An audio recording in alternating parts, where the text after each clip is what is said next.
What's up, guys? This question is in response to Christina from Annandale, which is coincidentally where I am from and where I am right now. I'm in my old room. She wants to know about long distance relationships. She's in one right now. The guy she's seeing is in college and he is not close enough for her to get to him. They're not in a drivable distance, and she wants to know if that's going to work. Well, Christina, I gotta tell you, I've been in long distance relationships and they have not worked out for me. That's not to say that it might not work out for you, but it takes, I guess, patience, and I don't really have very much of it. You have to remember that you're going to be living two separate lives. It's going to be a complete, whole through your relationship. I don't mean to sound like an anarchist when it comes to long distance relationships, but it does take a special kind of person to be able to handle that. And there's also the temptation. I mean, you're a hot, sexy young woman. There are guys looking for you and that are there to take you to the movies and spend time with you and all those things that he can't do because he's not there.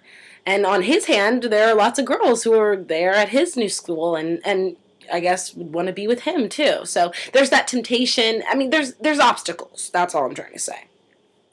That being said, I did see a documentary about long distance relationships, and there are couples, I guess, who, one person works for the government and has to be out of the country for 3 weeks out of the month and only gets to spend, a week, a month with, their loved one. And their relationships thrive because when they're together, they spend less time fighting and they focus more on just the joy of being together. So there is a bright side. There are, situations where the relationships work out and it's perfect.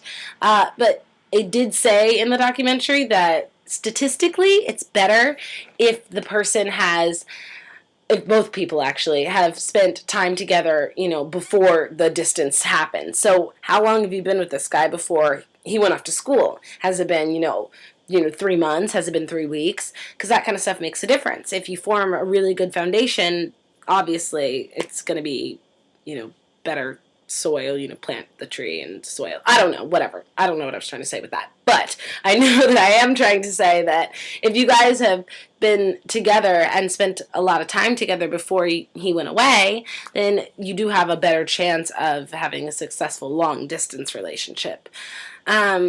I would say use the internet, use all the technology that we have to stay in touch. Skype. When I go away, I Skype my boyfriend like crazy. I'm like, baby, this is my hotel room. This is what I'm doing. Show me what you're doing. I love to do that kind of stuff.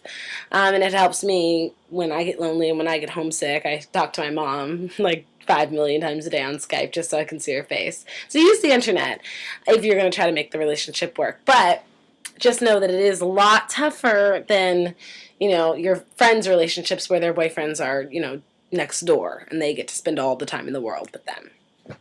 Good luck. I hope my advice helps and take care. Mwah.